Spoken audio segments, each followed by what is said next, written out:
going? It's Richard Mark Detergent. Welcome to Getting Raw. Today I'm with the gorgeous Tanya Winter from Pilates Studio. Studio Pilates International.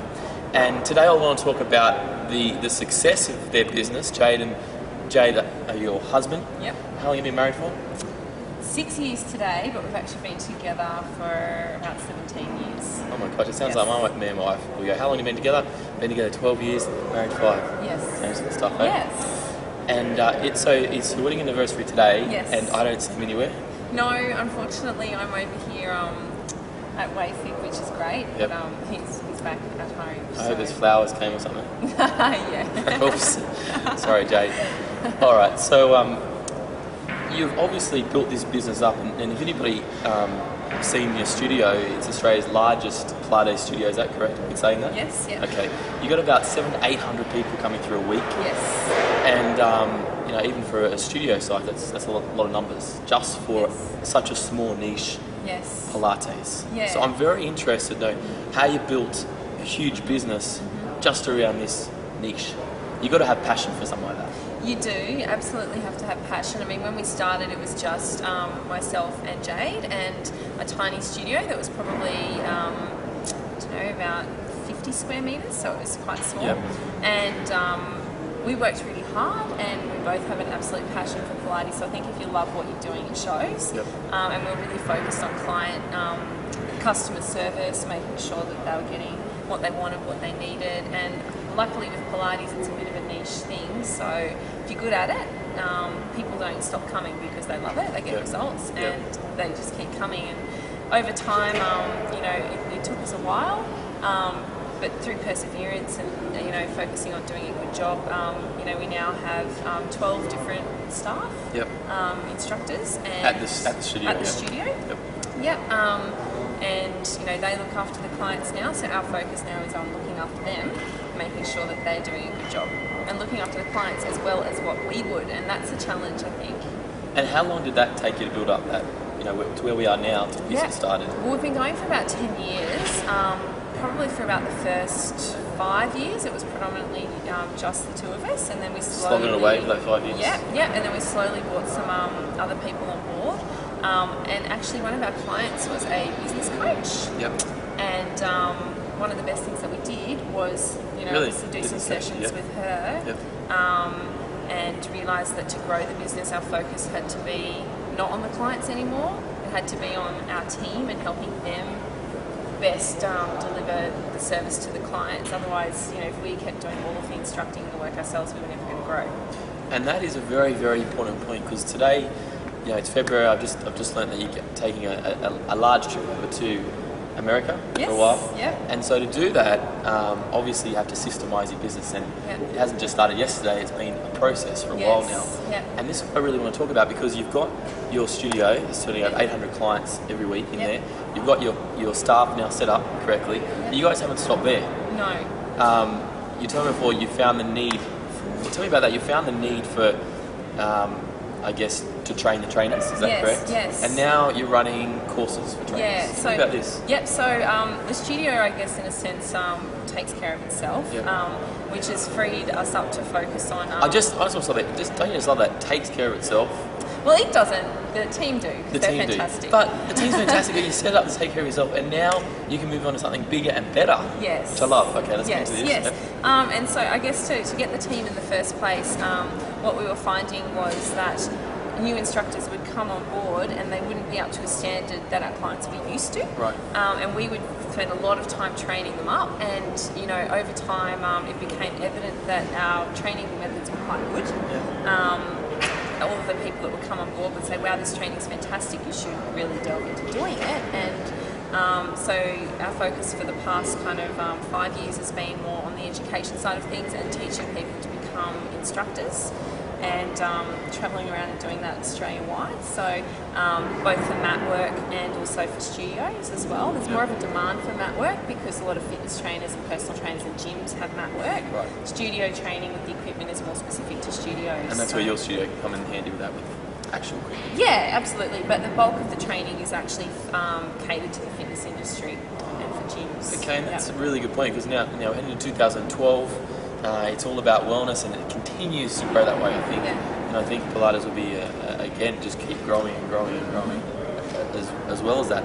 So how many trainers are you putting through these courses over time? And for example, are they trainers or are they just people that are wanting to get into Pilates straight up? A bit of both. Yep. Our main target market is trainers, Yep. fitness trainers and personal trainers. We also have physios, doctors, chiropractors, nurses, and people who just come through with no background that we teach the anatomy and Yep. that side of things as well.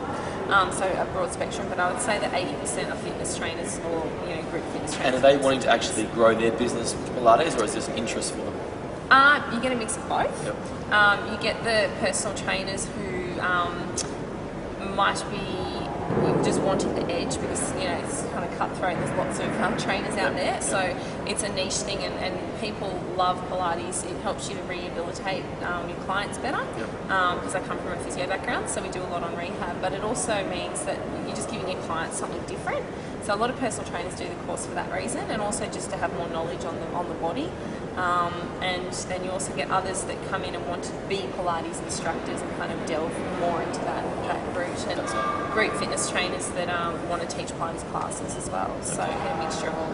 Yeah. And I guess in setting this up, I mean, where the hell do you start setting up an institute for training for Pilates? Yeah. I mean, is it a hard process to go through? Because there's a lot of people out there that have their business to a size and they're doing those staff meetings and the training and they write the manuals. And there must be people who are going, well, I'm nearly doing that. How hard is it to actually take that step to go? You know what? The hardest thing is setting it up. Right. And then it's just having the balls to do it. Just go and do it. To go and do it, and have a plan of how you're going to market it and who the target market are. It's all about contacts and networking and finding the best avenue to advertise and get people to know that it actually exists. Yep. Actually, that's probably the hardest thing, is knowing that it exists. getting it out there to people, because if it's a new product or service, it can be great. If no one knows about it, they're not going to come along. So. Well, yeah, I mean, I'll be honest. I knew you guys were doing the studio Pilates because it's marketed that way, and I've slowly seen more information about your courses. Yeah. So you are doing, I think, a good job. You're getting out there. Yeah. Tell me your strategies to actually get out there. Is it do you have a marketing team? Have you gone down that avenue? Are you doing it yourself? Yeah. Where were you at with all that stuff? No, we're doing it ourselves. Okay. And actually, most of our marketing is probably referral and word of mouth. From the trainers, yeah. From the people who have already done the course. And is there a referral system that you've got? Yeah, we place? do. There's a system again. I like it. System. Yeah. If people refer someone and they book in, we send them a $100 voucher that they can use for more courses or Pilates products, because we also make equipment and products and that some type of thing. But just attending conferences and networking with people and the gym chains as well has been really worthwhile. Yep. And we haven't spent a lot of money on marketing. So that's the way you want referrals, to. yeah. Yes, referrals. And you told me something really exciting, which I thought was exciting. You probably had your excitement already, but you're coming in now to the next level, I believe. So past the education, we're going next into the getting into gyms. Yeah. Why you got your studio, you're educating trainers? Why don't you guys just stop? Why do you have to keep going? Sure. Is there a drive to what's the end goal there? What are we reaching for? We're quite driven, Jay and I, good. anyway. But a bugbear of mine and his, and a lot of Pilates instructors, is that there are very different levels of courses and instruction. And, a lot of people think that Pilates is really easy or boring or whatnot, and a lot of the gyms struggle to implement Pilates programs into their clubs because of lack of consistency between instructors, the classes just being way too easy, because when you go into a gym setting, people want to work hard, and then people go, I've done Pilates, it sucked. It's really frustrating when you know that if it sucked, it obviously wasn't very good. Right. And so for a long time, actually, it's been a thing that really annoyed us, because it affects everyone's reputation in the Pilates industry. But it just so happened that we came into contact with Fitness First, and they were having these issues, and we had a solution for them in terms of, well, we can provide the training, but even with providing the training, it's still up to the instructor to deliver a good class, and they can still pick really easy exercises and not sequence them well. So what we've actually done with Fitness First is we're doing choreographed classes, and it's also using the Pilates circles and the bands, which we sell to the gyms. Yes, so the trainers will do the training through us, and then they can teach the classes in Fitness First, and obviously that's going to be made available to other avenues as well. That's great. Yeah. And the connection with the Fitness First. Yeah. I just want to take a step back. You said, we're at Wayfig today in Perth. You're based in Brisbane. Yes. So you're always networking. Yes. And then obviously Fitness First didn't come onto your doorstep and knock on your door, I'm sure. No. You had a relationship already with the industry, I'm sure. Yes. Is that how it sort of progressed? Yeah. And, it was actually my husband Jade, and he was talking to one of the group fitness managers at Pilates. Right. And, how's your Pilates? And she just so happened to actually be a Pilates instructor as well as the group fitness that always manager. happens. She's like, it's terrible, we just can't get traction with it. And he said, well, we can help you. Let's give this a go. Right. And it has gone so well. They had, in all of their clubs, they had really small numbers in a lot of their classes, and they ordered a certain amount of equipment. They just had to order a whole lot more. It's because the classes are going so well. And I guess that's a good problem to have. It is a good problem. And they're very, very happy with it. So it's now branching out Australia-wide. So, awesome. But from the gym perspective as well, there's so much competition now. With all of these, Snap and Jets. And so Fitness First is needing some different ways to keep it up. The difference that you can make, to the gyms that don't have classes is group fitness. And that's why I think a lot of people will still go to like the bigger gyms that do have group fitness, because it offers a different service. And Pilates is very specific and very different, and you do get a lot of people who will be attracted to that gym because they simply love doing the Pilates class. And I mean, even in our studio, a lot of our clients also go to the gym. If the gym had a fantastic Pilates class, often they don't leave the gym to come to our studio. Okay, so but if the gym had a great Pilates class, they probably would have stayed at the gym, done the gym as well as the great Pilates class. So it's retention for the gym. And so you're now going to focus in all gyms or just chains, or what's the process? Probably we'll start with like Fernwood and Virgin Active. That the ball's kind of already rolling with that. But what we also want to do is there are also a lot of instructors out there who want to run their own classes in halls or parks or whatnot, and being able to supply them with the marketing and the tools and the class format will make their classes a lot more popular. And from our perspective, to know that they're going to actually go out and teach fantastic classes is better branding for us as well. Branding's coming out. I think it's awesome because you said it right there, if people just go in the gym for one purpose, and now they can go to a professional Pilates class, not I learned Pilates in a week sort of thing. Really understand it. The benefit for the gym, retention, the whole 9 yards. Definitely. I guess my only Pilates experience is I had some training in London. I used to work on cruise liners, and they said, come and do a quick, it was 3-session courses in Pilates on the reformers. And then I went out and taught it. It was unbelievable. It was a load of fun. I want to know now, I'm going to put you on the spot, I want, this is getting raw, and I love to hear, you've got such success as you and Jade, and how you've been going step by step and step, working hard, really driving. What are the biggest setbacks that you've had in your business career here, over the last sort of 10 years? Setbacks or very hard challenges that cost you a lot of money, time, pulling your hair out. That's really staff. Definitely staff, and finding staff to start with who are already trained Pilates instructors. That was a nightmare. So that was part of the reason. Also, why we wanted to do the training. It was a double whammy. So that's really solved that. But I think too, as fitness trainers, when you start out in your business, is quite small. Your focus is on being a good fitness trainer or a good Pilates instructor. It's not on being a good boss and having your workplace systemised and organised and all the rest of it. So I guess the biggest challenge from us was changing our mindset from I'm a personal trainer / Pilates instructor / physio to I'm a business owner. And these are my team, and I have to manage them and look after them. And because the business will go nowhere if you don't have a good team to help you.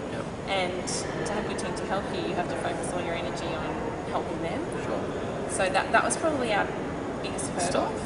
Yes, was the team and systems, because if you don't have systems, you find that if people don't know exactly what they're doing or where to look up to find it, you end up, jumping back in all the time to solve it. So this was the issue, like you guys kept jumping in and kept doing the work and never being able to get out of there? Was seriously writing manuals and video recording everything that needed to be done and making sure the jobs were clear, setting up meetings with people and delegating. And you have trouble delegating? We both did. Okay. Because, you know, when you start the business yourself, you do everything. Of course. And it's your little baby. Yep. And also trusting. Not that you don't trust them, but, you know, it's that kind of thing where you think, you don't think you can always do things better than someone else, but you just know, like, you know, when you're doing your baby, you've set always it up. done it. Is trusting them, and if people aren't doing it as well as you like, it's not their fault. You haven't trained them enough. I like that. It's not their fault. You haven't trained them enough. So Yes. again, you're taking ultimate responsibility. Yeah. So I haven't trained them enough. Now, you guys work together. Yeah. You work at your studio or do you work at home? Where do you do most of your work? A little bit of both. Yep. We find that if we're down at the studio all the time, and we're not working on studio stuff, we're working on the education side of things, I'm very social, so I just chat to the clients, they all know me, I chat to all the staff, it's all very fun. You can't stay there working. No, so we have a home office that we work from, predominantly. Great. And I know, you know, I used to work with my partner quite a lot, my wife, and it's sometimes challenges. Tell me, you know, have there been, you know, hard challenges working together? Has there been ups and downs? And not really. No? It's been a good partnership? Yeah, I mean, we gel very well together, and we both have different strengths and weaknesses that complement. We both quite placid in nature, so there's not really many arguments. Fantastic. Occasionally, but I think the hardest thing for us working together is because we're so driven and perfectionist and hardworking by nature is actually leading work. Leading work. That's the big challenge. That's the only challenge we face, because sometimes one of us might be having a day where we're like, oh, I don't want to think about work today, and the other one comes up with a great idea that they just want to talk to you about, and it's back into work mode. So yes, we all know it too well, don't we? Yes. It's just work. So tell me, how do you then separate? Do you have a day off? Do you have to say there's a day off and do you go away? What do you do? We do different things. We usually go to the beach and we'll say, I don't want to talk about work today, we just have to respect that. We try. Sometimes I'll have a day where because we work closely together, I think it's important to have time apart as well. So that's a good tip. Good tip. All right, it's been a pleasure chatting with you. We've got to go. Thank you. We film anymore. We've got to edit. I don't like editing. I like to show it all on Getting Raw. So thank you very much for your time, and I look forward to seeing the studio brand in all the gyms going forward. Thank you. Thanks a lot. Thanks.